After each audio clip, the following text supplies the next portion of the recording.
Muy buenas seguidores de deporte norteamericano, bienvenidos a un nuevo vídeo en el canal.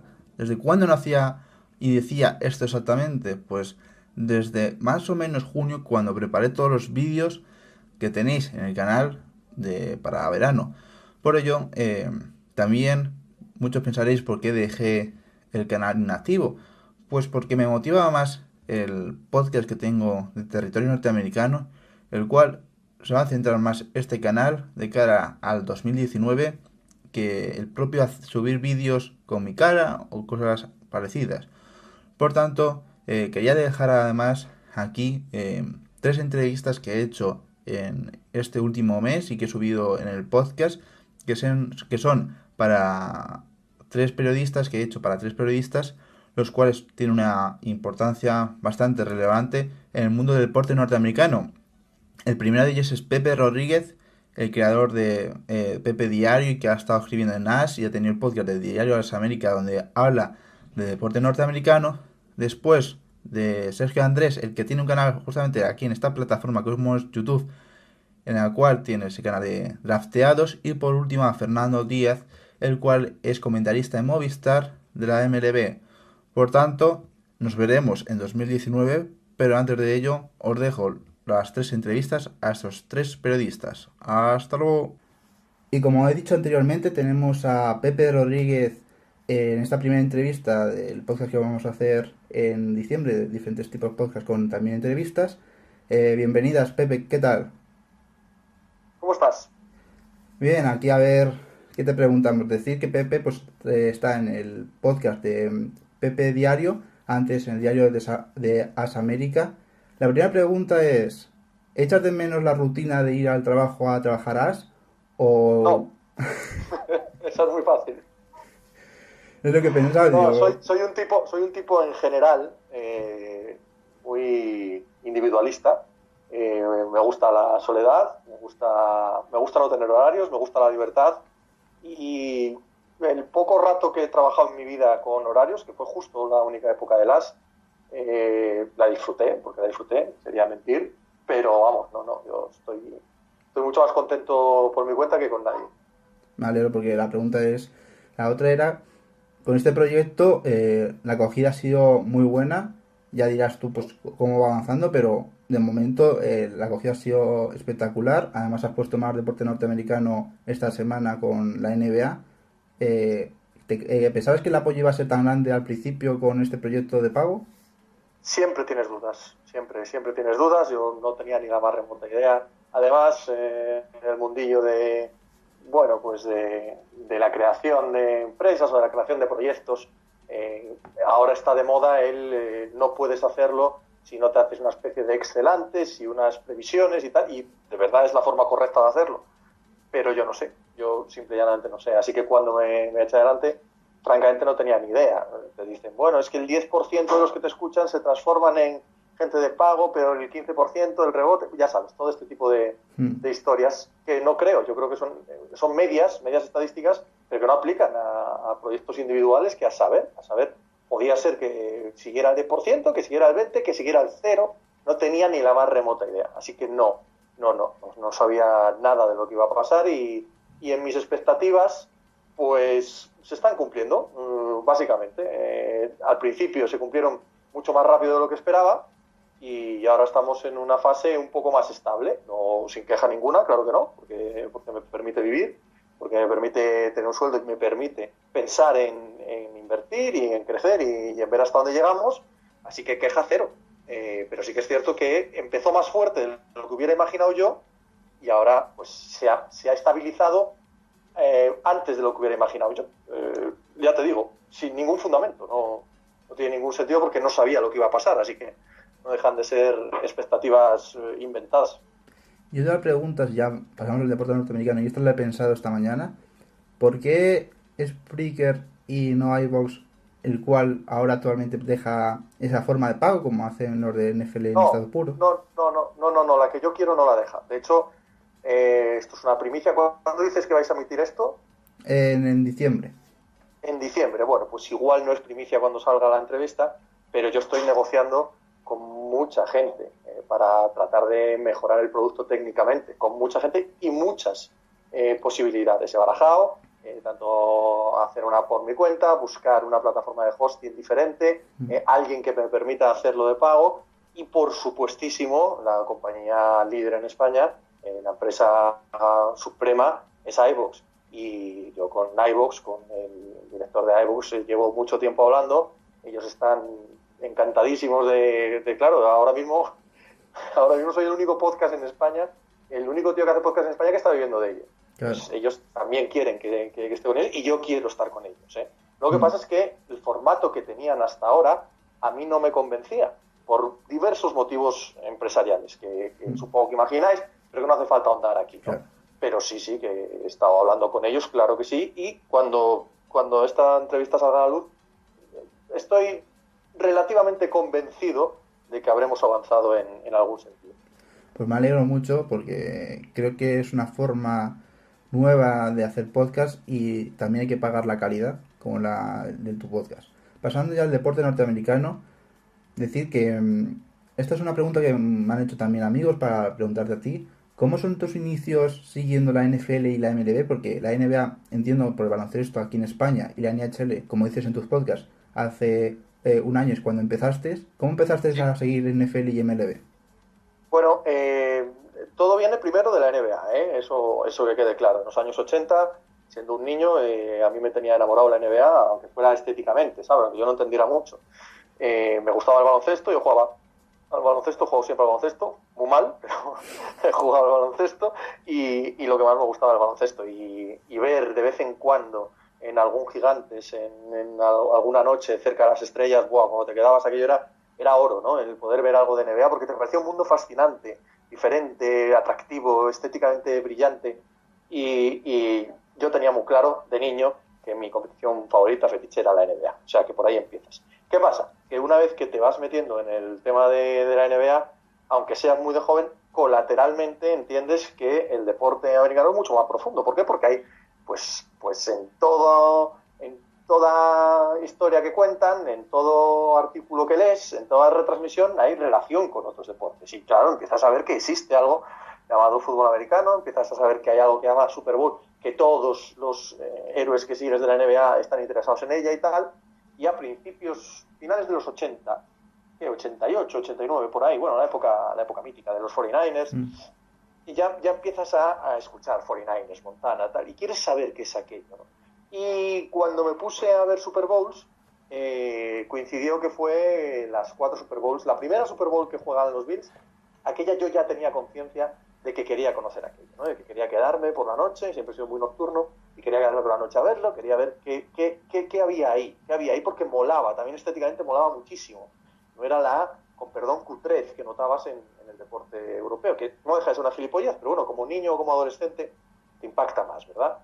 Y ahí empecé a querer seguir sobre qué era esto y al poco tiempo compró los derechos Canal Plus, compró los derechos de la NBA y pues hice todo lo posible por poner dinero para poder suscribirme. Y ahí echaban la NFL y ahí empecé a seguirla todos los domingos y intentar buscar cómo fuera la información, que era muy difícil de conseguir entonces acerca de la competición. La MLB, lo mismo. Una vez que estás en... Esto fue a finales de los 90. O sea, si la NBA fue a mitad de los 80, la NFL a finales de los 80, principios de los 90, a finales de los 90, lo mismo, dado que tenía...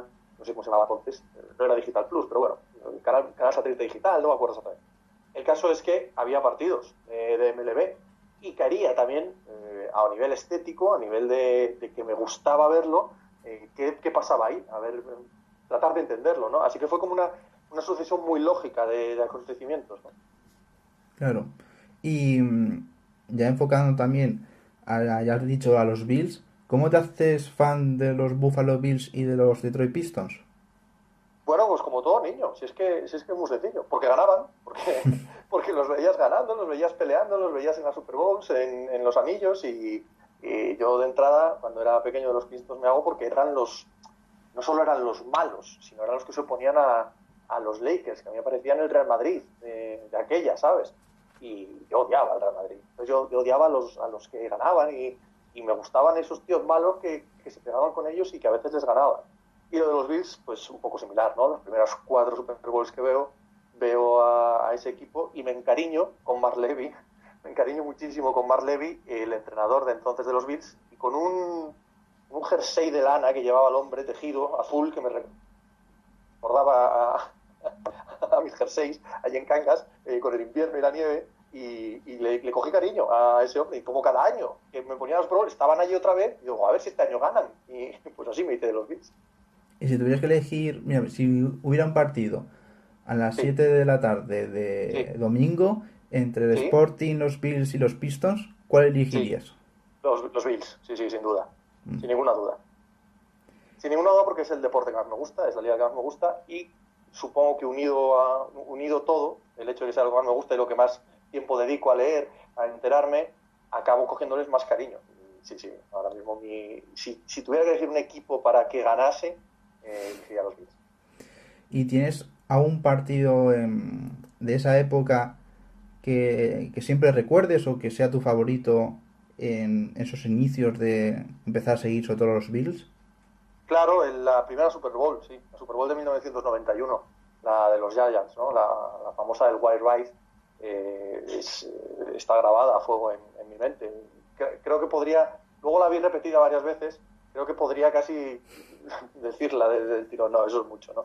Pero sí, sí la tengo guardada, la remontada en playoff con Frank Reis de quarterback y claro, el Music City Miracle, eso ya fue un poco posterior y fue de derrota, pero es inolvidable, claro, también, contra los Tennessee Titans. Tennessee Titans que luego se quedan a 3 yardas de ganar la Super Bowl a los Rams de Kurt Warner. Y otra pregunta que quería hacerte es que nos pasa a todos mucho y además a ti, que ya llevas años siguiendo el deporte norteamericano, es ¿hay algún jugador que pensabas que iba a ser súper estrella, que iba a ser un gran jugador y después se ha quedado en el montón? ¿Que tuvieras una Sí, esperanza enorme y al final no lo consiguiera? muchos, muchísimos, y en todos los deportes además, ¿no? Eh, Willis McGahee, por Mm. ejemplo, pensé que iba a ser la monda. También es verdad que el chico tuvo aquella lesión tan brutal en su último partido en college que era pedir peras al olmo, ¿no? Pero bueno, cuando lo draftean los Bills, piensas que va a ser la monda. Gran Hill, yo siempre pensé que Gran Hill iba a ser una mega estrella y no llegó, ciertamente. Y bueno, jugadores de esos ahí a montones todos los años, ¿no? Mm. Y ahora, ya viniendo un poco más a la actualidad, y ha sido esta semana noticia, esto estamos diciendo que va a ser para diciembre, pero ha salido la noticia de la Azteca, el cual no se va a poder jugar el partido entre los Chiefs y los Rams. ¿Piensas Uh -huh. que es, esta suspensión del partido, bueno, este cambio de estadio, puede provocar que México se pierda los derechos de los próximos dos partidos que se van a jugar en México? ¿O piensas que, bueno, que no va a pasar nada y que van a continuar con el contrato? Hombre, es difícil entrever lo que puede estar pensando la NFL. No olvidemos que aquí quien está interesado en esto es la NFL. O sea, Claro. para Televisa y para el Estadio Azteca es pues, un acontecimiento más del año. Para el país México, pues es una miga, no es nada, es una cosa bueno, interesante en el año, pero no va a ningún lado. El único verdaderamente interesado, el único que de verdad, la única organización que de verdad quiere que esto funcione es la NFL. Es la única que tiene mucho que ganar. Es tener el mercado mexicano de su lado, el conseguir que todos esos fans le consuman más, etcétera. Es así de sencillo. Todas las demás partes de este asunto, los jugadores, el Estadio Azteca, México, todos tienen sus intereses, pero son minúsculos al lado de los de la NFL. Entonces, si la NFL quiere seguir expandiéndose a México, trabajará en esto. Y si no, no. Pero si la NFL le dice al Estadio Azteca, a Televisa, mira, ya no hacemos los dos partidos, a Televisa le joderá, serán unos dineros que perderán, pero chico, es una empresa privada, ¿verdad?, que buscará la forma de que ese estadio se rentabilice por otro lado. Aquí el verdaderamente interesado, el máximo con mucho, en la NFL. Entonces ellos sabrán si la expansión a México que tenían prevista se puede o no valorar o se puede parar por un fallo de imagen tan catastrófico como el de esta semana. Yo diría que no, pero a saber lo que les pasa por la cabeza. Yo creo que tampoco, yo creo que se va a quedar con los mismos derechos, ya que México es el segundo país con más aficionados al fútbol americano, por tanto implica muchas cosas el quitar ese contrato. Y además hablando Claro. de todo esto y de los partidos de México y también los que se hacen en Londres, pensando un poco en el futuro, ¿qué país crees que se puede hacer un partido fuera de esos dos y de Estados Unidos de fútbol americano? Porque yo en este momento no sé cuál podría ser, porque hay afición, pero no sé dónde hay más y Mm. si se haría en América o se haría en Europa. Lo más normal a lo No, mejor es... por orden me parece que es Alemania, Australia, China. Parece que ese es el Mm, orden de donde podría haber otros partidos. En Australia hay partidos a veces de fútbol americano universitario, a veces de béisbol. El problema es logístico, de llevar allí el encuentro, llevarlo a mitad de temporada. Imagínate la cantidad de bytes que habría que mover claro. para que fuera, pero sí que Australia estaría interesada y sí que la NFL seguro estaría interesado en eso. Alemania, al ser más fácil, podría sustituir a uno de Londres o ampliar uno de Londres, y Alemania está muy interesada. Y luego China, pues es un absoluto y total gigante ahora mismo en lo económico y como otros países del este, aunque en este caso no estarían interesados en la NFL, pero sirven de ejemplo de cómo se interesan estos países en la MotoGP, en Fórmula 1, etcétera, el Mundial de Qatar. China cumple un poco ese requisito. Probablemente no sean los más interesados del mundo en la NFL, pero sí son muy interesados en crecer en todos los sentidos y en gastar dinero, en mejorar imagen y en traer acontecimientos occidentales. Entonces yo creo que habría que meter a China también en ese grupo. Yo pienso que tiene más pinta lo que dices tú, que a lo mejor que se rumoreó que a lo mejor con lo de México se fuera a Brasil, pero yo creo que en No Brasil lo creo. no hay tanta No, no es afición y más, y se dijo también Alemania, yo creo Alemania y sobre todo China, que es un mercado amplio y que puede hacer crecer, que es donde también llevan a partidos a jugar de la NBA o de la NHL también. Creo que es un mercado que, bueno, que seguramente crezca. Hablando, pasando un poco de las grandes ligas a la NCAA, tenemos un Sí. jugador que es J.J. Whiteside, el wide receiver de Stanford, el cual se está Uh-huh. rumoreando mucho de que puede ser una primera o segunda ronda. Sí. Puede ser su llegada a la NFL como la llegada de posiblemente no tan mediática, pero como Pau Gasol para que crezca más el producto aquí en España y crezca más, aunque aquí en España la NFL es verdad que cada vez aumenta más. Sí, estoy convencido, claro. Arcega Whiteside tiene unos condicionantes espléndidos para ello, ¿no? Primero, que juega en una posición que es muy sexy, la posición de Mm. receptor, que entra muy por los ojos al que no es aficionado, al que se acerca por primera vez, le es sencillo ver al receptor y por lo tanto eso parte de una ventaja, ¿no?, clara con respecto a, por ejemplo, el caso de Alejandro Villanueva, ¿no?, que juega Claro. de left tackle. Segundo, y no podemos soslayar esto en modo alguno, es sobrino de quién es sobrino e hijo de quién es, y eso va a dar más atención mediática con toda lógica. Con toda lógica, la familia Arcega es alguien importante en la historia del deporte español y por lo tanto tiene ese rango abolengo que yo creo que es merecido y justo para su familia y que por lo tanto hace que mucha gente se interese más y que cuando vean la noticia en el telediario o si les pueden poner un partido y decir, es que este es el sobrino de los Arcega, coño. Bueno, bien, es que eso es así. Y luego además que es que físicamente es un portento, físicamente es tan grande, tan fuerte, tan potente que también ayuda, ¿no? Yo sí creo que va a salir en el draft, no tengo ni idea de en qué ronda, yo supongo que más hacia la tercera, pero insisto, ni idea, además, como me caso de decir siempre, hasta marzo, todo lo que hablemos del draft es mentira, no va a ningún lado, pero yo sí creo que va a salir en el draft y sí que va a suponer un subidón para el seguimiento de la NFL en España, al menos desde el público generalista, del público que lo seguimos habitualmente y del público que está más metido en sus hobbies, pues es más difícil, tanto si les gusta como si no la NFL, que cambien por esto. Pero el público generalista sí que le puede echar un ojo diferente a Thea Weissat y al equipo que lo draftee, claro. Yo pienso igual, además, como dices, lo de Alejandro Villanueva, la posición que implica hace que tenga menos seguimiento y que menos los medios aquí españoles no le saquen más en sus telediarios cuando ha sido Pro Bowl el año pasado. Y creo que lo de Arcega Whiteside implica más por, como dices tú, la posición en la que juega, la historia que tiene con su familia.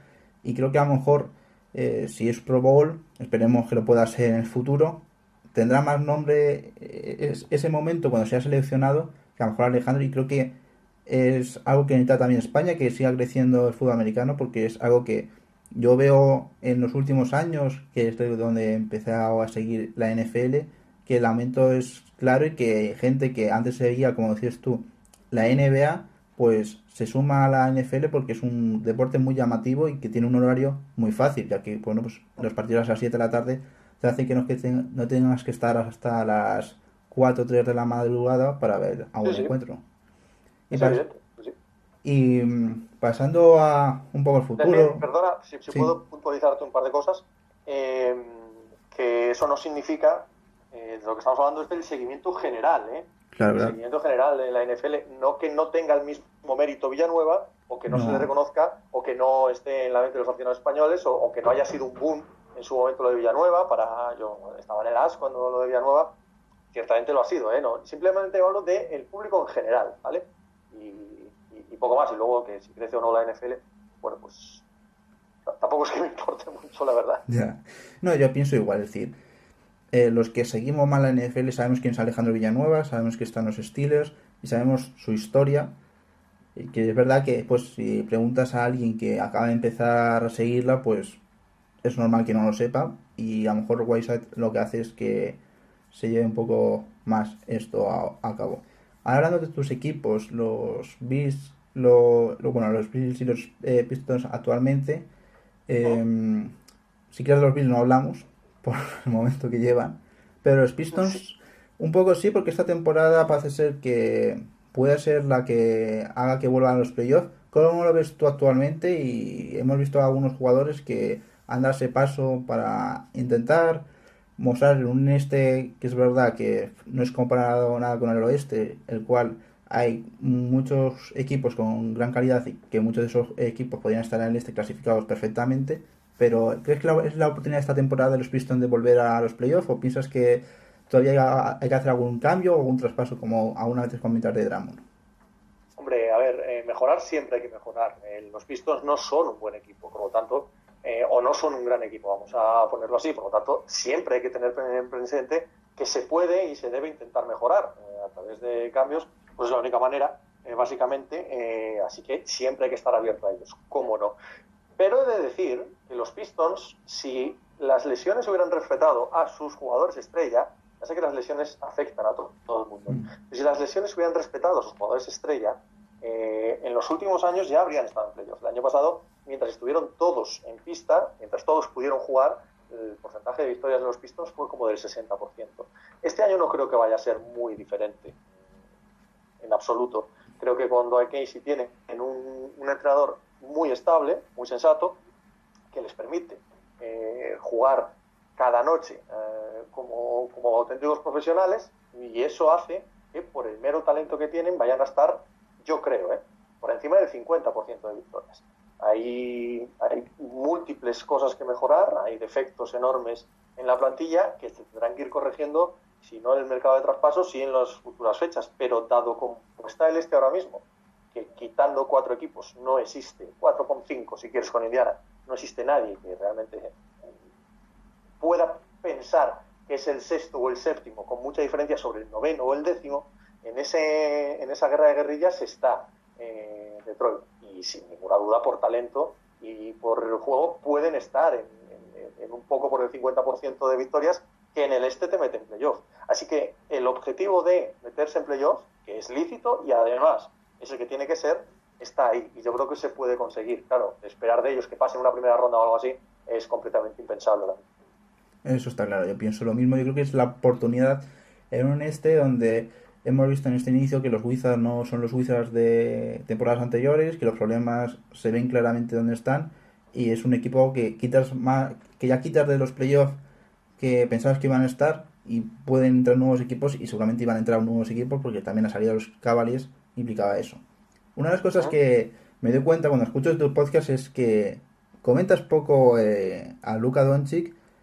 Miguel, Pero quería preguntarte si pensabas realmente que el esloveno iba a empezar así la temporada. Sé que personalmente no, como seguidor también del Madrid, cuando jugaba en el equipo blanco, no pensaba que iba a dar esa explosión. Es verdad que que tiene que mejorar cosas, pero sí que es verdad que le veo mejor en el triple. Pero es verdad que el equipo, los Dallas Mavericks, no le acompañan en ningún lado, el cual yo pensaba que pues Dennis Smith Jr. o Harrison Barnes o de Andre Jordan iban a dar ese paso pues de ser líderes, y vemos algunas veces a Doncic jugándose tiros de ser líder del equipo. No sé qué piensas de estos Mavericks y de Doncic. Yo estoy un poco decepcionado con los Mavericks, pensé que iban a ser mejor equipo, pero no con Doncic. Yo en Doncic lo dije antes del draft, y con lo que he visto hasta ahora en su inicio de periplo NBA, que tiene pinta de que va a ser muy largo, me mantengo. Ya veremos más adelante, pero de momento me mantengo. Yo sé que va a ser un gran jugador en NBA, estoy seguro. Su suelo era altísimo, o sea, no había ninguna posibilidad en mi mente de que no fuera un gran jugador en NBA. Lo que no sé es si va a ser una superestrella, ¿vale? Yeah. Lo que no sé es si va a ser un all-star perpetuo, si va a ser el tío sobre el que fundar la construcción de un equipo, que es lo que le pides a un número 3 del draft. Creo que las posibilidades son altas de que eso pase también. Pero yo todavía no sé eso.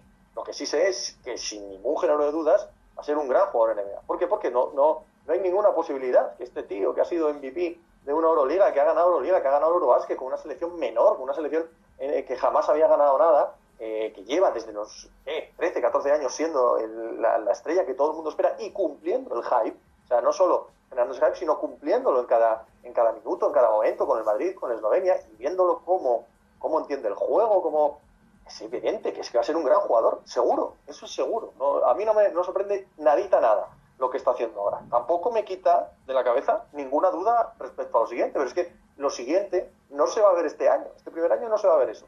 ¿Con cuánta gente hemos visto un primer año? Claro, como el año pasado lo hicieron Tatum, Simmons y Donovan Mitchell, parece que todos los años los rookies tienen que demostrar el primer año que van a ser superestrellas.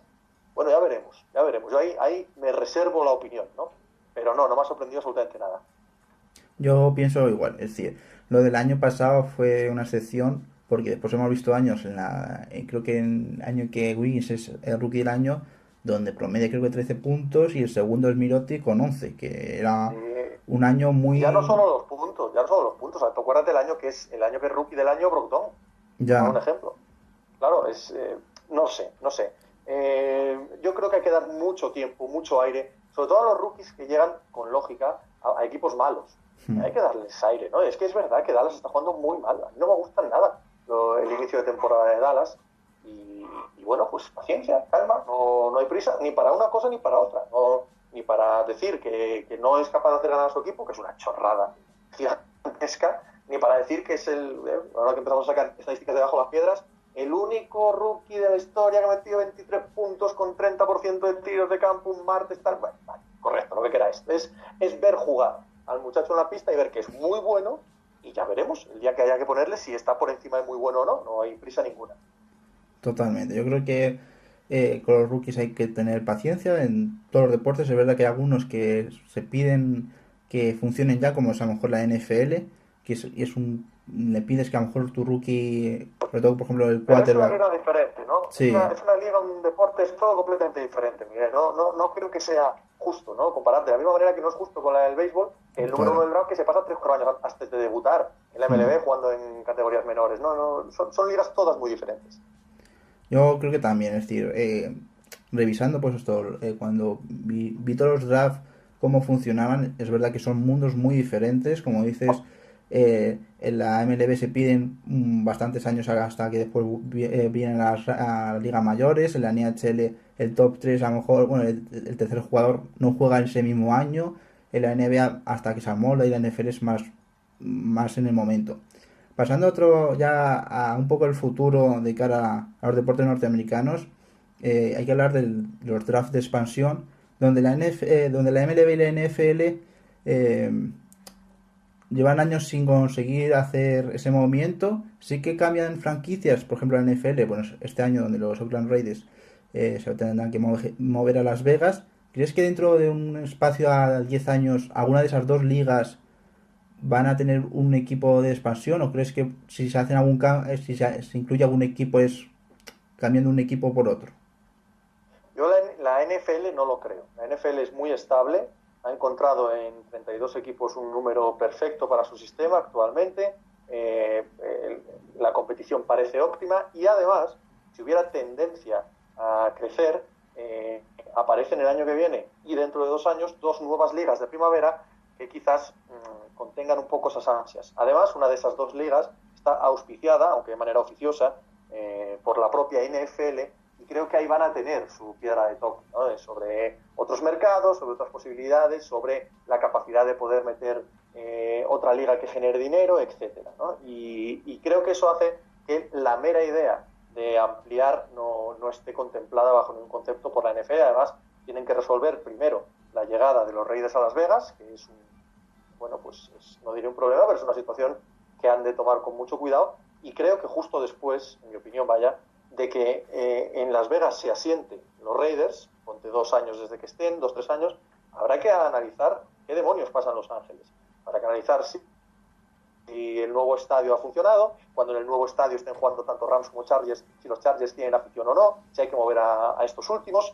No lo sé, creo que hay situaciones, aparte de lo de siempre, el convenio colectivo de 2020, que va a ser una guerra cruenta con los jugadores, los nuevos contratos televisivos en el año 2021. Hay tanto en la mesa ahora mismo para la NFL y para el fútbol americano en Estados Unidos que pensar en ampliar una franquicia me parece que no existe, ¿no? No existe esa idea ni nada que se le parezca. Y en la MLB, pues hay siempre algún que otro rumor, siempre está el tema de que si Portland, siempre parece que Montreal quiere volver a tener equipo, la sensación de que Las Vegas tarde o temprano intentará tener los 4 de las 4 grandes ligas, pero también son cosas muy, muy difusas. La MLB está en una situación bastante estable con sus 30 franquicias y tampoco se la ve muy preocupada por ese crecimiento, ¿no? Solo la NBA yo creo que es la que tiene un patatal en ese sentido. Un patatal, vamos, no es patatal, es el hecho de que Seattle merece un equipo. Seattle merece un equipo NBA y eso hay que cuadrarlo. Si eso va a ser unido, porque en la NHL también quieren una franquicia número 32 y que comparta pabellón todos los equipos NFL, vamos, todos, la mayoría de equipos NBA y NHL, y eso va a suponer que la NBA vaya a echar un ojo a que en Las Vegas haya equipo para aprovechar ese mismo pabellón que ya se ha construido para la NHL, y a la vez esto signifique que en Seattle se hace equipo NHL y equipo NBA, bueno, pues se verá. Pero sí que creo que son las dos ligas que son más inestables ahora mismo, no inestables en el mal sentido, sino de que pueden aspirar a crecer en breve, ¿no? Yo pienso lo mismo. Creo que esas dos ligas son las que más complicado lo podemos ver de cara al futuro, nuevas franquicias. Y relacionado a eso lo has dicho tú ya, lo de Seattle, donde la NH creo que es este diciembre, parece ser que pueden aprobar que Sí. la candidatura a que llegue, pues eso, a Seattle la NHL sería creo que la primera vez.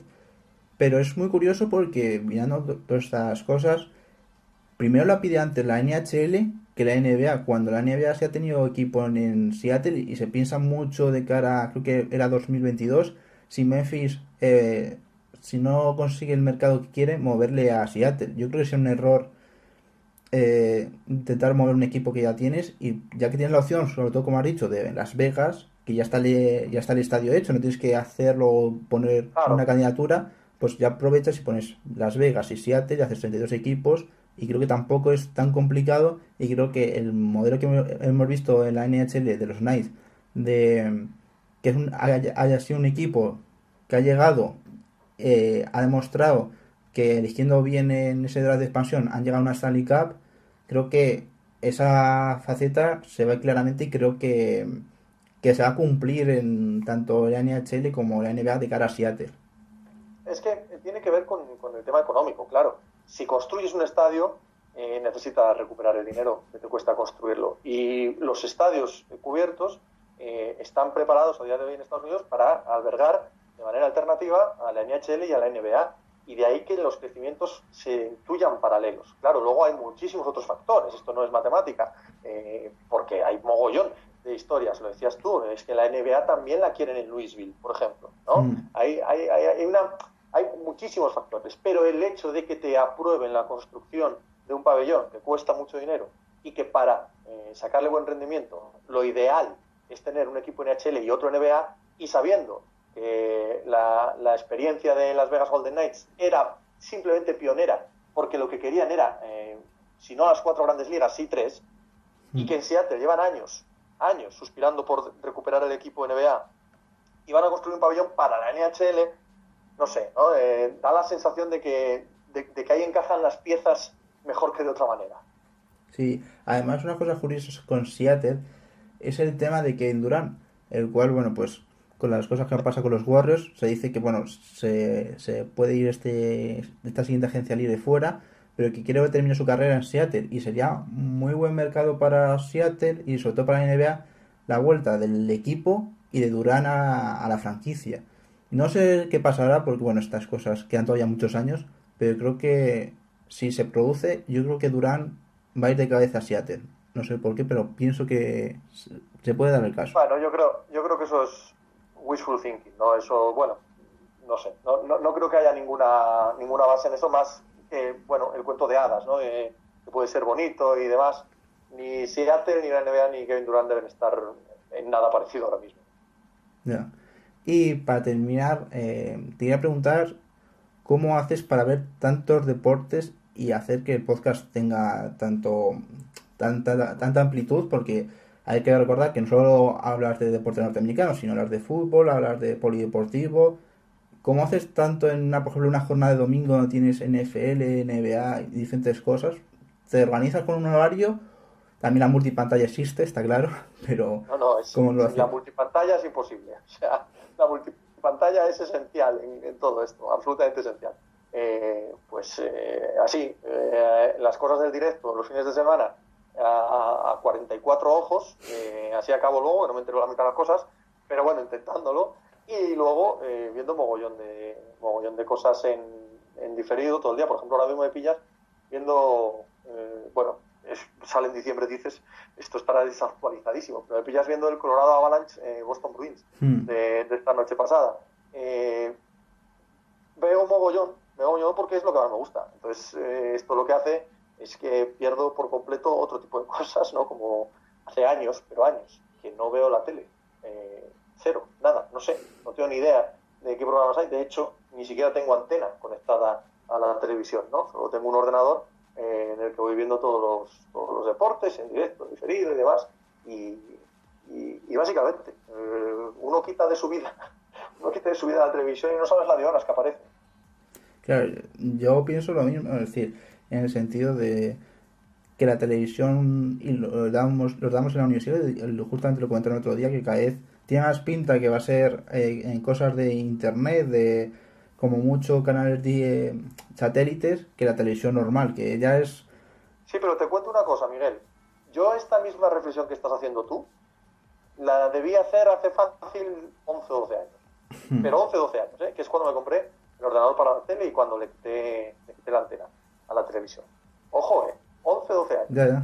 Y no creo que hayamos avanzado mucho. O sea, sí que es verdad que algunos hemos ido por este camino y mucha más gente está yendo por este camino y desde luego durante todo este periodo ha explotado Netflix, ha explotado los League Pass, han explotado los Game Pass, todo, ¿no?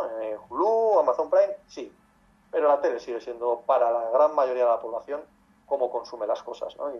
Y yo me equivoqué entonces, porque yo hace eso, cuando empecé a darme cuenta que no me interesaba nada lo que me echaban generalmente y que era mucho mejor yo buscarme lo que me apetecía ver, yo decía lo mismo, dice, esto en 5 años, vamos, en 5 años no hay nadie viendo la tele.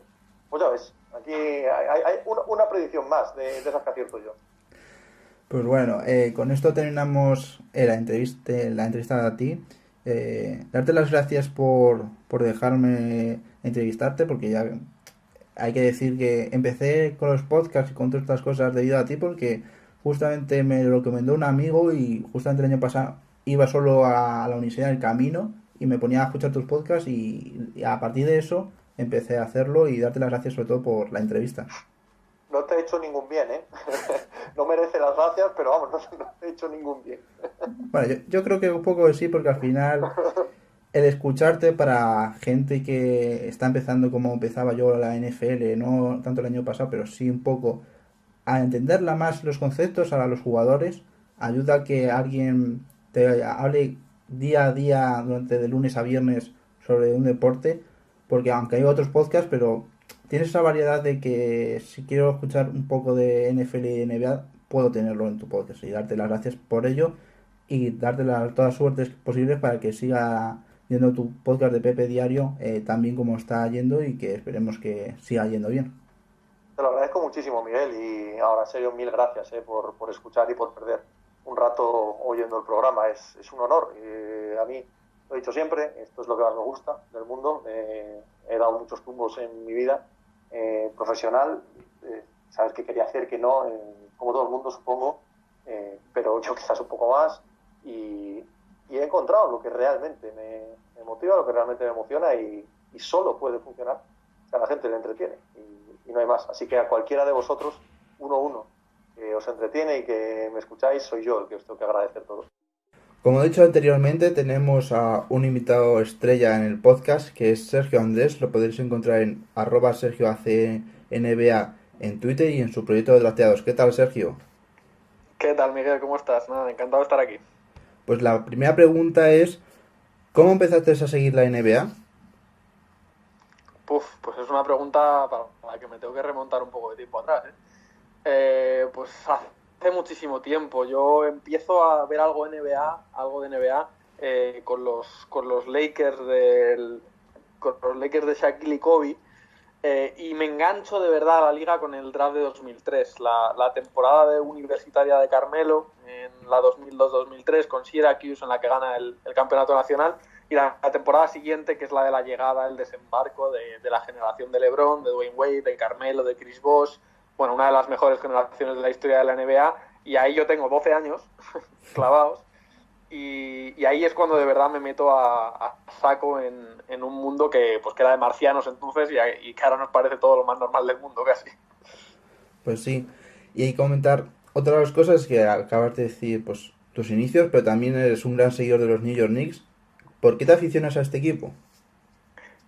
Pues la verdad es que esto es más difícil de saber todavía porque yo me hago de los Knicks por la ciudad, yo creo. O sea, me hago de los Knicks por Nueva York, más que por el propio equipo. Yo, como te digo, empiezo a ver NBA por los Lakers de los 2000, o sea que ahí no tenían mucho que ver los Knicks. Y después, además, yo, por ejemplo, mi jugador fetiche, por decirlo de alguna manera, siempre ha sido Carmelo Anthony. Con lo cual, es verdad que su llegada después a Nueva York pues aumenta todavía un poco mis sensaciones hacia los Knicks, pero ya te digo que al principio simplemente me gustan, yo creo, porque me gustaba la ciudad, porque sonaba muy bonito, muy genial, Nueva York desde aquí, desde el barrio de Chamberí, en Madrid, y bueno, pues yo qué sé, pues de algún equipo me tenía que hacer cuando era pequeño. Y ahora que estamos hablando de los Knicks, ¿cómo ves esta temporada de tu equipo? El cual, bueno, pues no está calando también como se esperaba, ¿verdad? Es verdad que hasta que no vuelva Porzingis no va a volver todo el equipo, pero ¿qué piensas de esta temporada? Bueno, yo creo que se están haciendo las cosas bien por primera vez en muchísimo tiempo. Creo que es muy importante que pese a que el proyecto esté todavía inestable en un proceso de evolución, de cambio, creo que es muy importante que se esté empezando a instalar una cultura en la que ganar se premia muchísimo, en la que cada partido se juega hasta el minuto final. Creo que es muy importante que se empiece a instalar ese tipo de cultura, como te digo, pese a que el proyecto no está para nada definido. O sea, más allá de Porzingis, que veremos cómo vuelve cuando vuelva, todo lo demás, todo lo que hay alrededor está un poco cojo todavía, no sabemos muy bien por dónde van a ir los tiros. Igual dentro de 3-4 años, de los jugadores que hay ahora en plantilla apenas nos quedan 2 o 3. Con lo cual, bueno, vamos a ver hacia dónde va el equipo, pero yo en cualquier caso creo que es una gran primera parte de la temporada de Fizdale a las órdenes de Nueva York, y creo que se están empezando a hacer las cosas bien, como te digo, después de muchísimo tiempo. Llevábamos mucho tiempo sufriendo desastres en la Gran Manzana. Pues sí, además estamos viendo que Hardaway, Kanter, Book están haciendo buenos partidos, pero hay unos jugadores que se está rumoreando un poco por encima todavía, que puede salir traspasado tras estar un año en Nueva York y es en Tiliquina. ¿Qué piensas del jugador, del cual en su segunda temporada no estamos viendo que se ha adaptado del todo? Bueno, es un poco complicado el caso de Tiquilina. Los grandes defensores, los especialistas defensivos, siempre son jugadores a los que cuando se les selecciona en la parte alta del draft se les suele señalar bastante por su falta de aptitudes en el otro lado de la cancha. Es verdad que es un jugador que en principio parece que no tiene potencial ofensivo suficiente como para ser una estrella o un jugador NBA, pero eso no quiere decir que no vaya a ser un muy buen jugador NBA y que no vaya a ser un jugador súper útil para cualquier equipo. Es un jugador que tiene una serie de fundamentos y de condiciones que le hacen realmente especial en defensa. Es verdad que no tiene otras muchas cosas que sí se piden en ataque, pero sí te da muchísimas cosas en el otro lado de la cancha. Yo creo que aquí el problema básicamente es su posición en el draft. Al ser un número 8 del draft, se le exigen ciertas cosas que seguramente no esté preparado para dar. No sé si ahora o si lo va a estar alguna vez, pero desde luego ahora no lo está. Y eso va a ser un problema, pero ya te digo que a la larga yo creo que Ntilikina puede ser perfectamente un muy buen jugador en NBA y que es el típico jugador que a lo mejor dentro de 2-3 años se matan los equipos que estén peleando por títulos, por tenerlo en su equipo, porque es de verdad un especialista en el lado defensivo. Pues sí, yo creo que todavía, bueno, es su segunda temporada. Hay muchos jugadores que no explotan hasta más tarde. Y hablando hemos hablado de un rookie del año pasado y los rookies, vamos a hablar de los rookies de ahora. ¿Cuál es el rookie que más te ha sorprendido en este inicio de temporada? En general de la liga. Sí, de esta temporada. Pues no sabría decirte. Quizá lo que más me ha sorprendido ha sido lo pronto que está destacando Jaren Jackson Jr. Sabíamos lo que era Luka Doncic, aunque es verdad que aún así está sorprendiendo bastante su nivel actual. Sabíamos perfectamente lo que era de Andre Ayton, que sorprenderá, aunque a la gente no le esté sorprendiendo todavía, sí que lo hará. Sabíamos perfectamente lo que era Trae Young. Estamos empezando a ver lo que sabíamos que era Colin Sexton ahora. Bueno, en general yo creo que hay bastante buen nivel de la generación 2018 en lo que va de temporada, y quizá el caso de Jaren Jackson es el más singular o el más especial, porque era un jugador que los que vimos baloncesto universitario la temporada pasada sabemos que era quizá el más verde de los grandes jugadores de este draft 2018, porque era el más joven junto con Kevin Knox, y porque además era un jugador con ciertos errores que le llevaban a ni siquiera jugar muchísimos minutos en college, porque no estaba preparado para jugar ni siquiera muchísimos minutos a ese nivel. Entonces, pues sí que sorprende, la verdad, que su impacto en la NBA haya sido tan inmediato, ¿no? Y aquí, evidentemente, tiene muchísimo que ver el apoyo, el super apoyo que ejercen jugadores veteranos y con un IQ tan exageradamente bestia como Marc Gasol y Mike Conley, ¿no? Son los profesores particulares de allá en Jackson. Totalmente, yo creo que estuvieran esos dos jugadores le ayudan mucho a crecer como jugador poco a poco está en este inicio de temporada. Ahora vamos a cambiar un poco de tema y es una cosa que yo creo que algunos tienen en mente. Algunas veces has dicho en Twitter que estabas estudiando al principio en tu vida universitaria una ingeniería y pues cambiaste a periodismo. ¿Qué es lo que te motivó a cambiar de carrera y sobre todo a hacer periodismo? A ver, aquí es un poco largo de contar. La verdad es que o sea, sí que es verdad que lo he mencionado alguna vez, pero no sé si alguna vez he contado la historia. A ver, yo siempre quise hacer periodismo, porque siempre he sido un apasionado del mundo del deporte. Primero, cuando era muy pequeño, del fútbol, evidentemente, como casi todo el mundo en este país, y después del baloncesto, como te he dicho, a partir de los 12, de los 11, 12 años, del baloncesto, sobre todo norteamericano. Y siempre quise hacer periodismo, pero siempre se me han dado muy, muy, muy bien las matemáticas. Siempre se me han dado muy bien. Y entonces, pues cuando llegó la decisión de tener que tirar por el bachillerato de letras o el de ciencias, que me fuera también matemáticas, mis padres, mis profesores, etcétera, pues hubo un poco de presión hacia ese lado, y yo, como tampoco sabía muy bien qué hacer, porque eres un niño todavía cuando tomas ese tipo de decisiones, pues tiré hacia las ciencias. Y entonces hice el bachillerato de ciencias y ya seguí. Ya me metí en la ingeniería. Y después lo que pasó es que no me gustaba. que aquello estaba muy bien, que había cosas que se me daban mejor, otras peor, pero en general los números siempre se me han dado relativamente bien. Pero simplemente no me gustaba. Entonces, pues bueno, gracias a no sé, gracias a algo, me di cuenta en su momento y pude cambiar a tiempo de hacer lo que más me gustaba. Pues sí, yo creo que es algo muy normal. A mí me pasa en la carrera donde hay mucha gente que se cambia de una carrera que es totalmente contraria, tipo de ciencias, a una carrera de periodismo y pues disfrutan con el periodismo. Y después hemos visto que has escrito en páginas como NBA Maniacs y de repente, de un día para otro, bueno, te vemos empezar en el AS. ¿Cómo es ese momento en que empiezas en el AS? Porque claro, ya das un salto bastante grande, ya que empezaste relativamente joven comparado con a lo mejor otros periodistas en ese instante. Bueno, yo tampoco empecé tan joven, ¿eh? Porque además si cuentas que llevaba esos 2 años de retraso de que me dejé en la otra carrera, en la ingeniería, pues la verdad es que tampoco es que empiece tan joven. Además yo me doy cuenta muy tarde de la importancia de las redes sociales y no empiezo Twitter hasta que no estoy en segundo o tercero de carrera de periodismo ya, o sea que imagínate.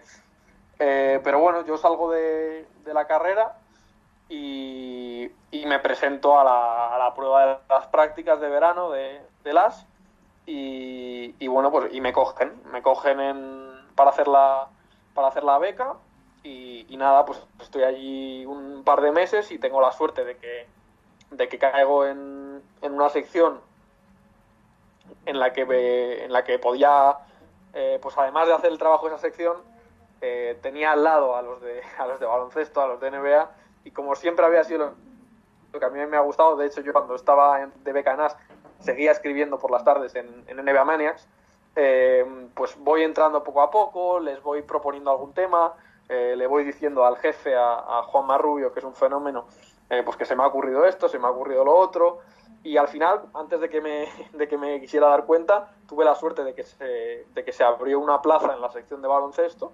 y como llevaba pues un par de meses allí con la beca, pues haciendo mucho NBA, hablando mucho con ellos y colaborando mucho con ellos, pues me ofrecen esa plaza para quedarme en la sección de baloncesto y yo evidentemente me quedo, claro. Ah, es curioso porque al final son casualidades todo.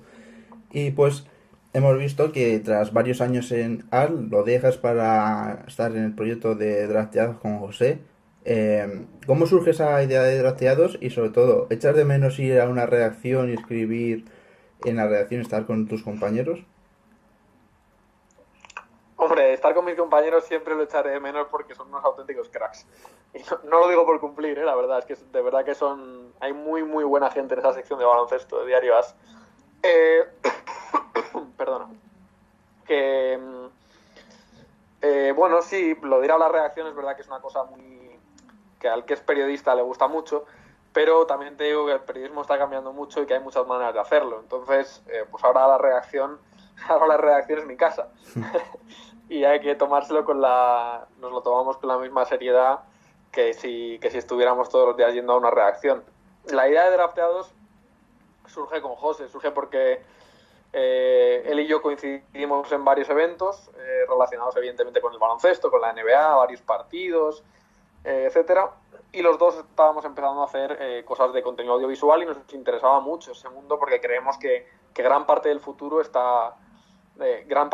periodismo está en ese sector, en el audiovisual. Y bueno, pues hubo un momento en el que nos lanzamos a la piscina, empezamos rematadamente mal, como así todo el mundo, con unos vídeos que ahora mismo nos dan vergüenza ajena, pero bueno, todo es trabajar, mejorar, darse cuenta.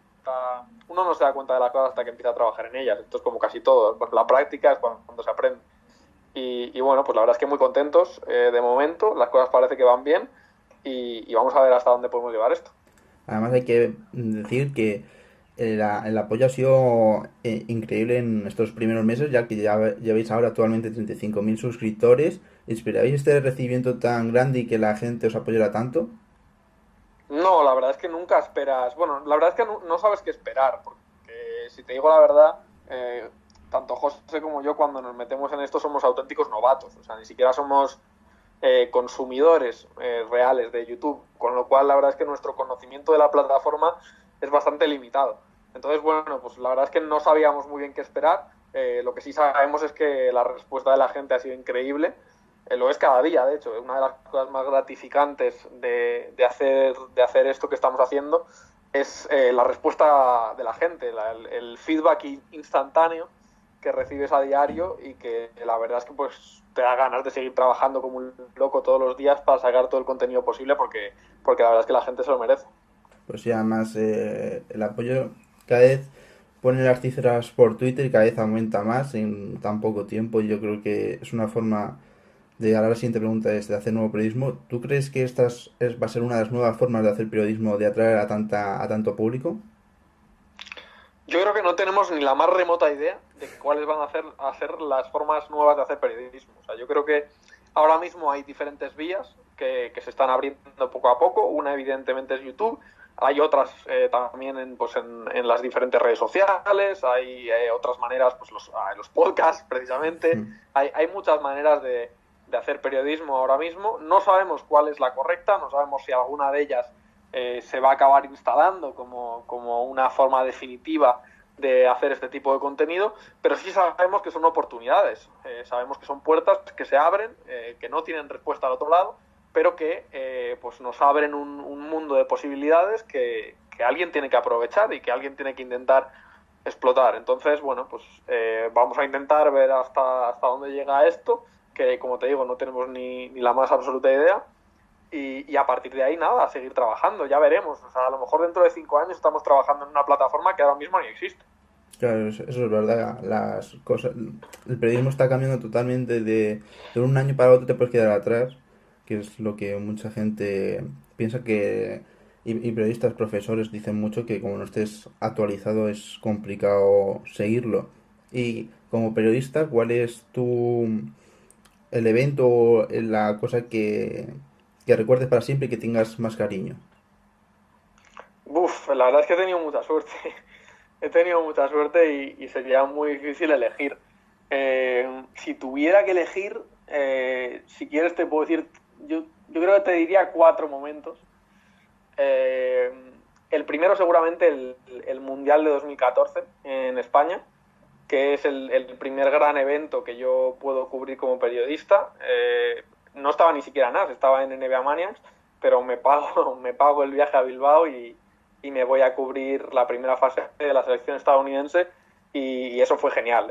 Pues estuve allí con los jugadores, pude hablar con todos ellos, que además entonces no eran estrellas tan grandes como lo son ahora, los Curry, los Kyrie Irving, Klay Thompson, etcétera, y estaban bastante accesibles. Así que ese es un recuerdo inolvidable, seguro. Después te diría seguramente entrevistar a Pau Gasol, que esa es otra, pues evidentemente, para una persona que sigue la NBA como yo, es una de las cosas que tienes marcadas para siempre, ¿no? Ya en tu calendario. Y bueno, lo pude hacer gracias a las. Otra sería la primera vez que pisé el Madison Square Garden, que eso es otra cosa. Eso no se puede describir con palabras. Además, bueno, tuve la suerte de ir acreditado y de poder bajar a los vestuarios y, bueno, pues bajas allí, te encuentras a LeBron James con las 2 piernas metidas en cubos de hielo prácticamente hasta la rodilla. Bueno, la verdad es que es una sensación diferente de cómo, que te da un poco de realidad sobre cómo es realmente el deporte americano que vemos desde aquí, pero que nos cuesta tanto sentirlo como allí lo sienten porque estamos muy lejos al final. Y seguramente lo último que te diría, y quizá lo importante, fue poder entrevistar a Kobe Bryant. Que eso, bueno, pues es algo que me llevo para siempre, igual que la entrevista a Pau Gasol, y que va a ser difícil que se me olvide. Pues sí, son momentos que ojalá tuviera cualquier persona. Yo ahora curo al estudiantes y ya hablar con algún jugador es increíble. Ya poder hablar con gente que sigues tanto desde hace años tiene que ser una experiencia increíble. Para terminar, una pregunta y Dime. para terminar una pregunta que justamente salió una noticia ayer. Este programa se subirá dentro más o menos de 2 semanas, pero es que Seattle llega a la NHL en el 2021 o 2022, si no mal recuerdo, y tanto si llega a la NHL tiene pinta va a llegar a la NBA. Es raro que no se haya antes la NBA que la liga de hockey, ya que nunca ha habido, bueno, creo que hubo un equipo en los años 40, algo así, pero ¿crees que, bueno, Además de la NBA, además de la NBA, además de Seattle, ¿crees que va a haber algún equipo más de expansión en los próximos años? Yo creo que sí, pero creo que estamos equivocados con los tiempos. O sea, creo que es una cosa que va a llevar bastante tiempo a la NBA, porque es una liga a la que le van tan bien las cosas que va a ser muy... O sea, que lo que se va a buscar en todo caso es una expansión.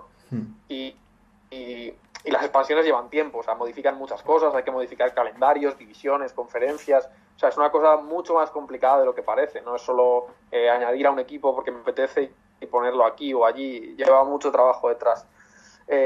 Ojalá vuelva a haber un equipo en Seattle, la verdad, porque sería increíble y toda la pinta es de que lo vamos a volver a tener en algún momento. Pero yo creo que es una cosa que va a estar más, pues más seguramente enfocada hacia, pues a lo mejor hacia 2024, 2025, o sea que todavía nos quedan bastantes años para que se pueda dar. Ojalá me equivoque y sea antes, porque sería una maravilla volver a tener a un equipo en el Key Arena, pero yo creo que va a tardar todavía bastante tiempo. Sí, yo pienso lo mismo, además, porque la NHL tiene el ejemplo de Las Vegas el año pasado, donde llegaron hasta la Stanley Cup, la final, pero la NBA lleva ya bastantes años sin un equipo en expansión y tienen que modificar, como dices tú, muchas cosas y es un tratamiento que es complicado. Y con todo esto terminamos esta entrevista a Tim. Gracias por estar y sobre todo mucha suerte con el proyecto de Drafteados. Y como he dicho anteriormente, tenemos a un invitado espectacular, ya que también hay que decir que en los anteriores justamente están en sus proyectos individuales. Este lleva muchos años comentando béisbol, es Fernando Díaz, lo podéis encontrar en Twitter en @FernandoDíazMLB, el cual trabaja en Movistar hablando de los partidos de la MLB. ¿Qué tal, Fernando? Hola Miguel, ¿qué tal estás? Pues la primera pregunta de esta entrevista es, yo creo que algo que ya hemos hecho en las otras y es la que sí o sí tenemos que hacer. ¿Cómo empezaste a seguir el béisbol? Pues la verdad es que en su momento, claro, las posibilidades de poder seguir el béisbol aquí en España, cuanto menos eran complicadas. Más allá de prensa extranjera, típicas en revistas, podía conseguir amigos que viajaban al extranjero, ya fuera, por ejemplo, Reino Unido o ya en casos más extremos Estados Unidos, fíjate lo que son las cosas, pues eran los únicos medios que se tenían pues para poder conseguir información y empezar a interesarte por este deporte. Sí que es verdad que las opciones de poder béisbol en su momento pues eran cuanto menos remotas. El primer partido que recuerdo de poder ver precisamente de la MLB fue un All-Star. No tengo muy claro si fue entre 1990 y 1991.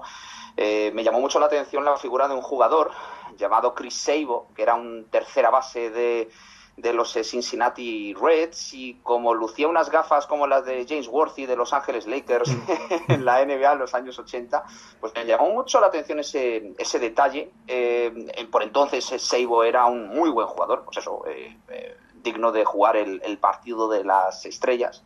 Y lo cierto es que pues ese primer partido, un encuentro que retransmitía Televisión Española, fue la primera ocasión que tuve de poder coger y interesarme por este deporte.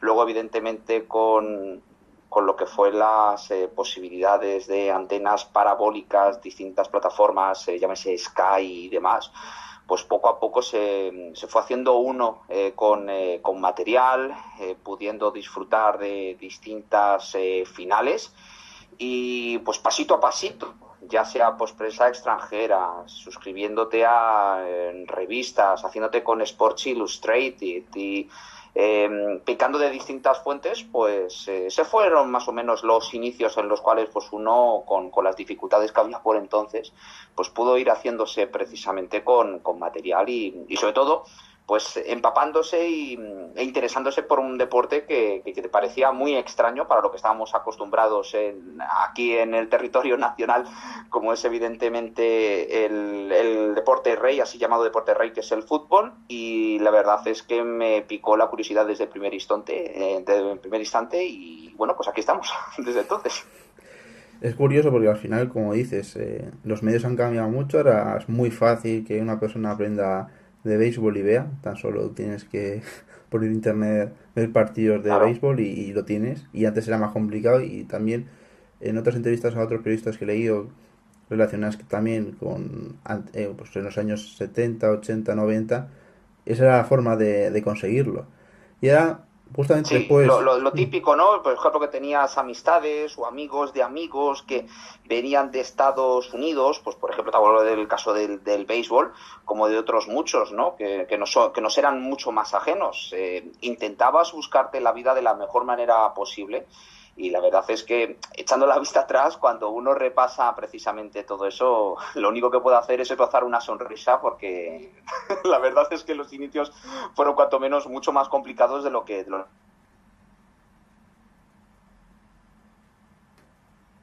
Ujú. Fernando. Sí, te oigo. Ah, vale, vale. Se había parado un segundo. Que la siguiente pregunta va enfocada más a cómo comenzaste. Bueno, vas a ser que si he leído bien, porque he visto alguna entrevista tuya que has hecho anteriormente en otras webs. En 1996 empezó a dar más el béisbol en España y empezaste. ¿Fue en ese año a comentar partidos o fue un poco más adelante?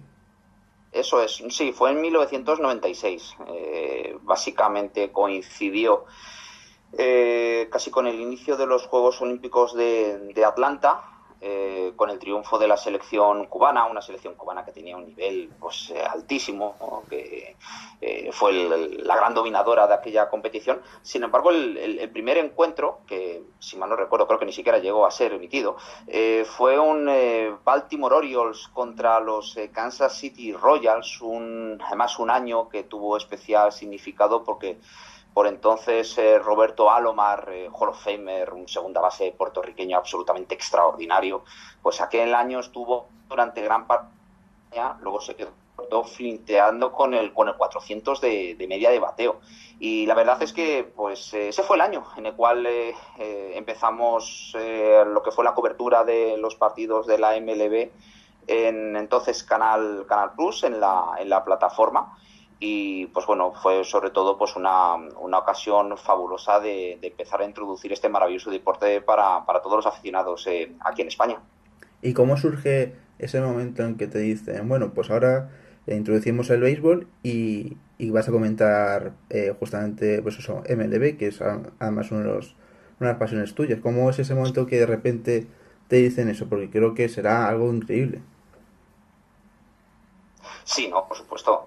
Ten en cuenta que por entonces era un absoluto pitiolo en el que te comenten que están buscando pues a alguien que pueda hacer los partidos de béisbol, que pueda hacer los comentarios. Yo llevaba ya años fogueándome con el deporte, conociendo cada vez más sobre todos esos jugadores, pues una oportunidad absolutamente maravillosa, única. Una de estas que se te presentan pues básicamente una vez en la vida. Y la verdad que tremendamente orgulloso y agradecido de haber tenido la posibilidad de gozar de esa oportunidad. Absolutamente maravilloso, claro, desde cualquier punto de vista posible. Y en estos 22 años narrando partidos, ¿te quedas con algún partido específico por algún momento? ¿Tienes alguno favorito? Es que iba a decirte, hay tantos momentos absolutamente maravillosos. Tú piensas que desde ese... hemos visto, por ejemplo, ¿no? Grandes momentos como los New York Yankees volvieron a convertirse en el equipo, pues eso, referencia de este deporte. No es el equipo que, no obstante, ha ganado más títulos que cualquier otro. Hemos visto cómo se han acabado pues sequías míticas, ¿no? Como fue la maldición del Bambino con los Boston Red Sox, 86 años. Curiosamente, la de los Chicago White Sox pasa un poco desapercibida, y eso que es incluso más amplia. Fueron 88, fue precisamente al año siguiente. Y luego, pues por supuesto, ¿no? Ese instante, los Chicago Cubs ¿no?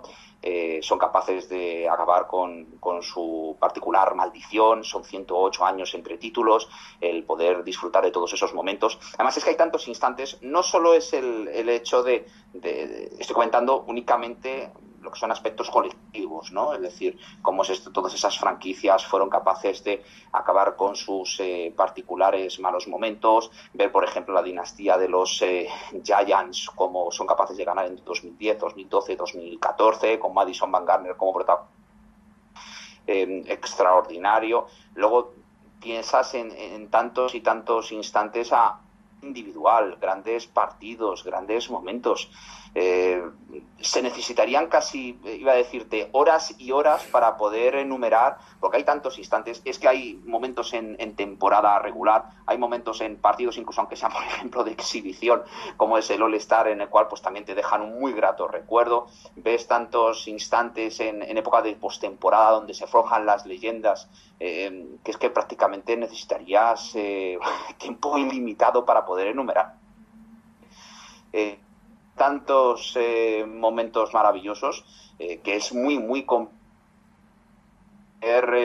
quedarte con uno, pero sobre todo el haber presenciado cómo, por ejemplo, pues los Cubs, los Red Sox son capaces de acabar con esas sequías, que adquirían ese punto mítico, no legendario que indudablemente han tenido, que parecía que esas franquicias estaban condenadas a no volver a ganar el título jamás. Lo cierto es que ha sido muy gratificante y ha sido un absoluto honor el poder estar al otro lado narrando esos momentos absolutamente históricos y maravillosos de la historia del deporte, del béisbol, de la historia del deporte en sí.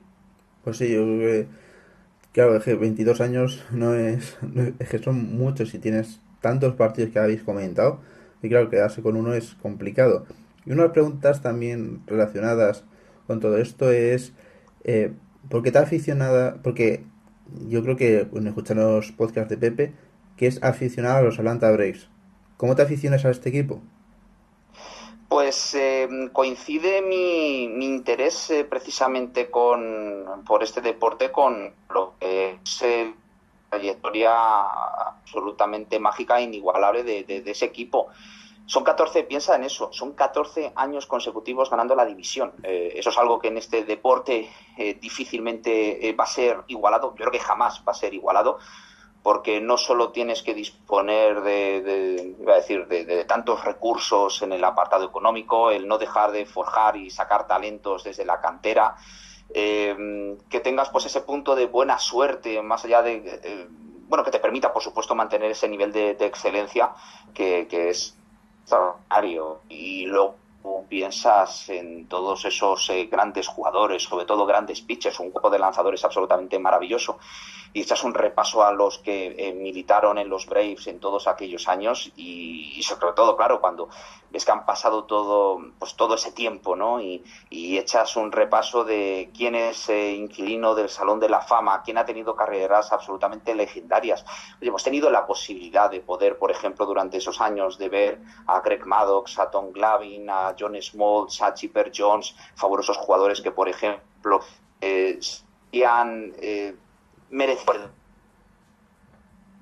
quién sabe si en un futuro lo terminan siendo, pues inquilinos del Salón de la Fama, como Fred McGriff, como Andrew Jones, luego, por supuesto, pues que hayan sido capaces de mantener ese nivel de triunfos absolutamente maravilloso, es lo que siempre me llamó la atención, porque sobre todo es un equipo que siempre se ha, acercado a lo que son los fundamentos de este deporte, ¿no? Que es una gran actuación por parte de los pitchers, una fabulosa defensa, y estas han sido las bases, los mimbres que les han permitido, como es lógico, el alcanzar esos méritos, esos 14 títulos de división consecutivos, cuyo único borrón, que no es pequeño, pero hay tantos factores en este deporte que es muy difícil no obviarlo, un único título del mundo.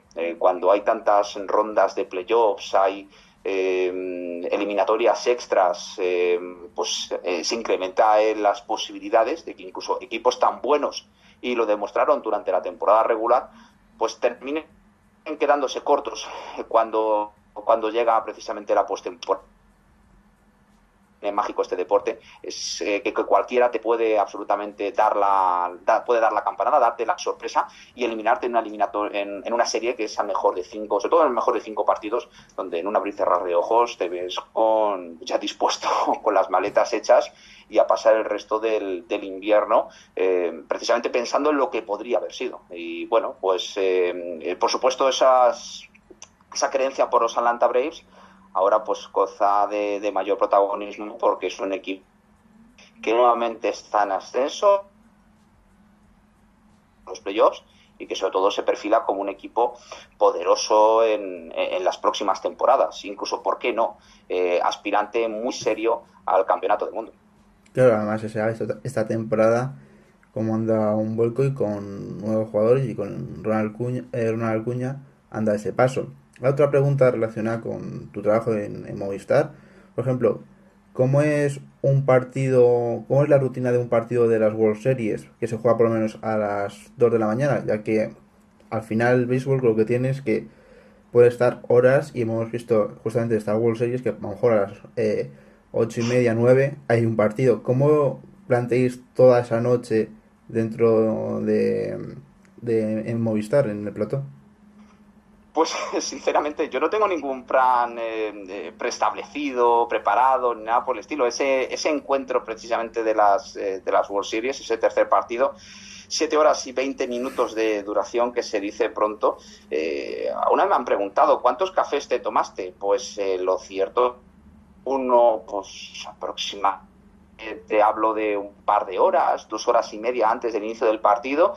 Y ya está, con eso tengo combustible suficiente para aguantar gracias a la cafeína. A mí la cafeína me afecta mucho y no podía estar precisamente durante toda la madrugada tomando cafés porque, claro, en ese encuentro, por ejemplo, pues y sobre todo, pues como es lógico, ¿no?, un evento en directo en el cual, y sobre todo la particularidad de este deporte, sabes cuándo empieza y no cuándo se acaba, tampoco puedes coger o podías tomarte un café, aunque algunos de los compañeros me lo decían.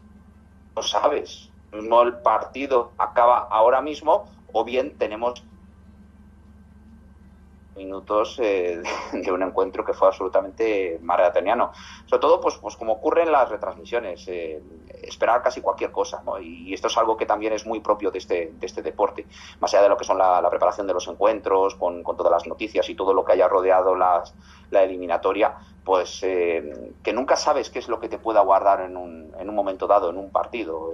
Puedes ver una jugada absolutamente fabulosa en defensa, un despliegue ofensivo absolutamente maravilloso, y en base a todo eso, pues disfrutarlo, aladearlo como no estamos hablando, sino precisamente de la gran final. Pues sí, yo creo que es algo complicado porque, claro, como dices, el béisbol es lo que tiene. Por ejemplo, un partido de NBA sabes que dura 48 minutos y como mucho la prórroga a lo mejor unos 5, el hockey también, la NFL también. Al final son deportes que sabes más o menos cuándo empiezan y pueden terminar, pero el béisbol no. Y eso está claro. Y claro, no te puedes tomar un café que a lo mejor a los 10 minutos justamente termina el partido y te va a afectar de una forma diferente. Justamente hablando de estas World Series, el campeón, los Boston Red Sox, han hecho una temporada increíble, además histórica para ellos.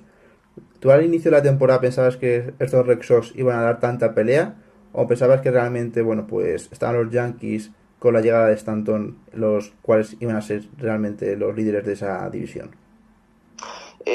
A ver, yo tenía mis expectativas respecto a los Boston Red Sox. De ahí a que, por supuesto, uno supiera de antemano que iban a ganar pues la cantidad de partidos, hacer el récord de victorias en una temporada del club y luego conseguir los 11 triunfos que, siendo un campeón divisional, pues te llevan hasta la tierra prometida y ganar el trofeo del comisionado, pues evidentemente no. Sí que es verdad que con todas estas adquisiciones que hicieron los New York Yankees, sobre todo centradas en Giancarlo Stanton, la gente y ciertos pronósticos pues apuntaban a que los Yankees eran los ultra favoritos para ganar la división. Yo sinceramente no lo veía tan claro. Yo veía sinceramente que los Boston Red Sox iban a ser un rival tremendamente duro. Sí que pensaba que, por ejemplo, el título divisional, pues pues prácticamente la última semana de temporada regular, porque así de ajustado iba a serlo. Bueno, los Red Sox se encargaron de precisamente eliminar cualquier tipo de emoción, ¿no? y de sorpresa, porque a partir de agosto generaron una ventaja que ya fueron capaces de administrar. Y es que las bases que tenían los Red Sox antes del inicio de la temporada, con los fichajes, más todo lo que había del año anterior, era extraordinaria. Luego, pues, todos sentido a pedir de boca. Tienes una campaña digna de MVP por parte de Mookie Betts, que aspira pues a quitarle el trono de mejor jugador de este deporte a Mike Trout, aunque para ello tendrá que seguir con campañas como estas pues durante los próximos años y no tener bajones, es decir, mantener esta excelencia sostenida. Y luego, pues por supuesto, lo que ha hecho JD Martínez, que ha conseguido que gracias a su impacto, a su figura, pues todas las piezas encajaran a la perfección. Tenías a un Chris Sale, que es un pitch maravilloso, que por supuesto ha demostrado ya, sobre todo ha erradicado pues todas esas críticas en ocasiones justificadas y también en no pocas ocasiones tremendamente injustas para con su persona, y si a todo eso son mimbres, esa cantera que les ha permitido tener un equipo tan fabuloso, les fortaleces con la llegada de Steve Pearce, que terminó convirtiéndose en el MVP de las World Series. Luego tienes a Nathan Eovaldi, que fue pues una bendición para Red Sox durante el mes de octubre. Tienes la combinación absolutamente perfecta y el colofón a un año mágico para los de Massachusetts. Pues sí, yo no creía que iban a hacer esta temporada por todo lo que ha implicado en ella, porque no solo han sido los bateadores, también los pitchers han estado a un gran nivel. Y después de los playoffs mucha gente pensaba realmente que pues ese nivel de la temporada regular no iban a demostrarlo, y yo sí confiaba en ellos, porque creo que al final han sido los más regulares y al final justamente han sido vencedores de la World Series y también merecido.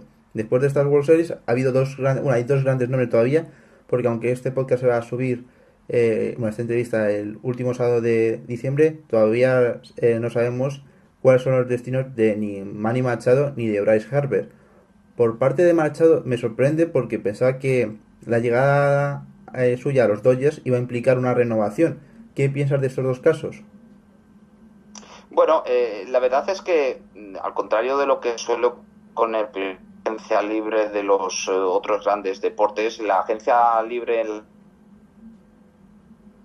se va generando el interés, se va madurando. Sí que es verdad que en el caso de Bryce Harper, yo veía complicado que firmara antes de lo que acabe el año. Dudo mucho que esto vaya a ocurrir. Con Manny Machado sí que creo que va a ser el que vaya a firmar antes. Si esto ocurre, como es lógico, antes de que acabe el año, eso es otro cantar. Sinceramente no lo sé. Quizás las entrevistas programadas con los Chicago White Sox, con Philadelphia Phillies, con los New York Yankees, puedan ser el acicate o sobre todo pues ese trampolín de cara a llegar a un acuerdo. Son dos jugadores únicos, son dos talentos absolutamente fabulosos. Manny Machado pues tendrá que coger y jugar y lidiar con esa etiqueta de chico malo que le ha perseguido, sobre todo en los playoffs con los Ángeles Dodgers, aunque conocemos de su reputación cuando era jugador de los Baltimore Orioles, pero en ambos casos son dos jugadores de posición absolutamente maravillosos. Y aunque el compromiso va a ser máximo, porque estamos haciendo contratos tremendos, contratos que probablemente van a echar atrás a no pocas franquicias, quizás otros equipos quieran llegar a ser creativos, esto es, en lugar de esos contratos que estamos hablando de una década, que se dice pronto, 10 años de duración, y quizás superando en ambos casos los $300 millones, a lo mejor puedan apostar por una oferta pues bastante más limitada en lo que a duración, pero dando el salario anual, ¿no? Por ejemplo, hablando de un contrato de 3 años, 95, 100, 105, 110 millones de dólares, que en teoría no limitaría tan a largo plazo al equipo y que, por ejemplo, en ambas situaciones les volvería a situar en la agencia libre no dentro de mucho y ya, por supuesto, con unos buenos fondos en la cuenta corriente. La verdad es que son dos casos pues absolutamente maravillosos. No nos hemos encontrado jamás a dos jugadores de ese mismo tiempo a la agencia libre y todo con esta juventud, pues con 16 años, y por eso precisamente pues todos estos casos y sobre todo toda esta situación en la cual las gerencias se han mostrado muy reacias a dar contratos de larga duración, quizás tengan que reevaluar sus planes, pues porque talentos como estos ocurren o llegan a la agencia libre y a tu alcance pues una vez pues prácticamente cada 20 años. Con lo cual va a ser muy interesante cuál sea el desenlace de Manny Machado, de los casos tanto de Manny Machado como con mucho que vamos a tener que esperar hasta el 2019, aunque confío sinceramente que sea en enero de 2019 y no en febrero, porque entonces ya la agonía para el perdedor sería absolutamente insoportable. Totalmente de acuerdo. Es muy diferente, como dices, con las otras grandes ligas. Las otras grandes ligas normalmente en los primeros 5 días ya se ha solucionado más de la mitad de los jugadores, y aquí es verdad que es más lento y que también los jugadores se lo piensan mejor, y creo que es incluso mejor este modelo para que bueno pues puedan ver todo, y los equipos también puedan ver si quieren tener un jugador durante 10 años o durante 3. Yo, como dices tú, prefiero algo más corto para saber después si realmente puede pasar algo negativo, y si pasa positivo pues le renuevas por más dinero y más años y ya está. Ahora, cambiando de tema un poco, quiero saber tu jugador favorito en la actualidad y en la historia del béisbol. A ver, jugador favorito en la actualidad. Yo creo que a través de las retransmisiones y demás, tengo muy claro que ver la evolución, lo que es capaz de hacer día a día Mike Trout es absolutamente único, es incomparable. Bueno, sí se le puede comparar, pero estamos comparándole con alguna de las mayores leyendas de este deporte, porque eso es así. Es decir, este es el balance precisamente de Mike Trout durante sus primeros años como profesional. Además de ser un tipo que tiene la cabeza muy bien amueblada, que se comporta de forma totalmente profesional, que cierra las cosas, que esto es algo que precisamente en ocasiones se le ha afeado, ¿no? El hecho de que los jugadores sean casi como máquinas, como robots, ¿no? En el cual pues no puedan celebrar cuando hacen algo importante. Esto es algo que a lo mejor en otras épocas pues era así, sobre todo pues por no menospreciar al rival, y que sin embargo pues esta espontaneidad es algo de muy de agradecer, y Trout, aunque quizás no sea tan expresivo como otros, pues claro que celebra cuando hace algo maravilloso, pues porque esto es precisamente lo que suele caer.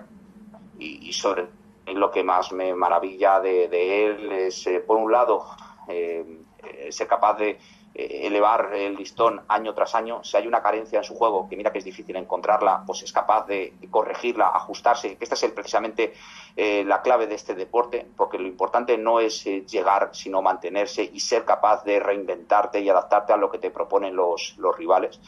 Y luego, pues sobre todo porque es el paquete completo, ¿no? Es decir, es que es capaz de hacer absolutamente todo sobre el terreno del juego. Siempre queremos, por ejemplo, cuando es el poder ver a un jugador que saque la pelota del campo, que le haga un home run, pero el que sea capaz de meter presión al rival, alcanzando base continuamente, haciendo grandes capturas en defensa, robando bases, todo eso es lo que le convierte en el jugador referencia de este deporte. Aunque eso sí, está tremendamente bien respaldado, porque si también algo está caracterizando a este deporte es que lo que son las leyendas y jugadores que en su momento terminarán en Hall of Fame, como por ejemplo Albert Pujols, pues han sido otros emergentes, y los que están por llegar, ¿no? Antes hablabas tú de Ronald Acuña Jr. o los Atlanta Braves, el año que viene Vladimir Guerrero Jr. Son jugadores que constantemente están insuflando savia nueva a este deporte, y eso es absolutamente maravilloso, aunque la referencia sigue siendo Mike Trout. Y respecto a la otra pregunta, el mejor jugador de la historia. Quizás a lo mejor tendría que diferenciarte. El mejor jugador que yo he visto con mis ojos, pues ahí tengo que decantarme por Barry Bonds. Es verdad que está salvado por la sombra del... y eso no es una certeza casi absoluta.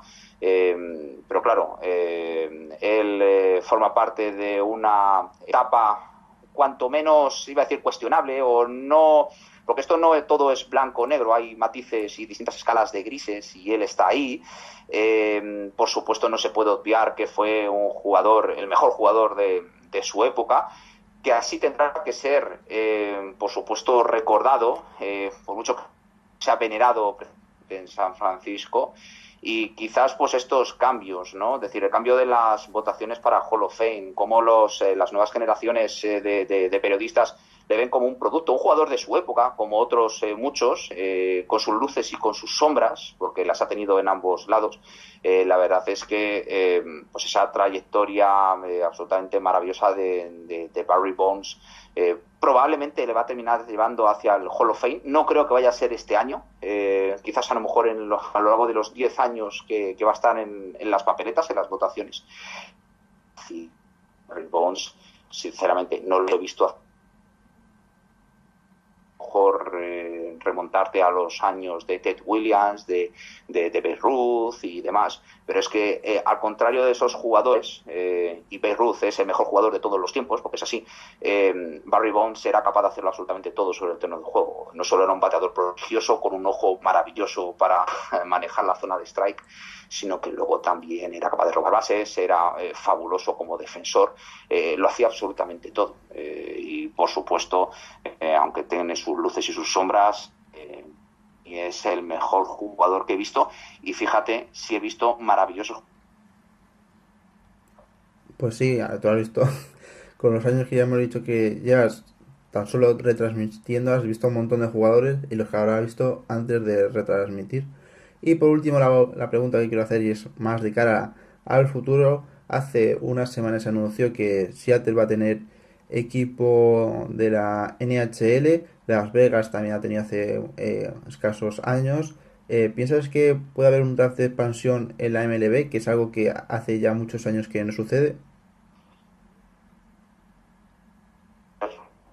Lo que ocurre que no va a ser a corto plazo. Es decir, antes de esta situación de los 30 equipos actuales pasar a 32, con lo cual pues tendríamos pues eso, 4 divisiones de 4 equipos cada uno.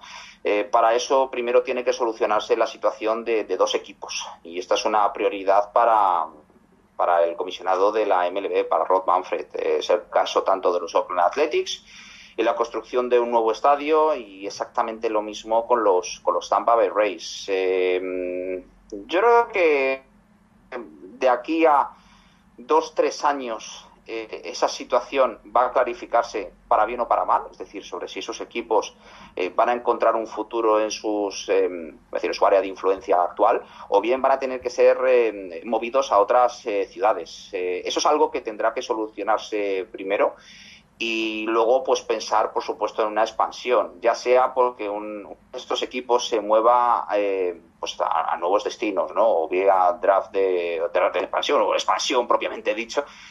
Montreal, San Antonio, se habla de México, Distrito Federal, pero creo que puede haber demasiados obstáculos precisamente para ello, y son también cuestiones geográficas. Son, por supuesto, candidatos idóneos para que hayan nuevas franquicias, porque las va a haber. Lo que yo no tengo muy claro es precisamente cuándo va a ocurrir, porque primero, como te he comentado, tiene que solucionarse el caso tanto de los Oakland Athletics como de los Tampa Bay Rays. Pero vamos, expansión en la MLB la habrá. Lo que ocurre que no va a ser tan cercano, por ejemplo, en el caso de la NHL. Pues yo creo que habrá que esperar años para que incluyan nuevas, y pues habrá muchas ciudades que seguramente quieran equipo de la MLB, porque bueno, pues también llama mucho la atención. Es que con esta parte terminamos la entrevista. Darte las gracias, Fernando, por estar aquí, y estás invitado cuando quieras. Muchas gracias a vosotros. Vale, hasta luego.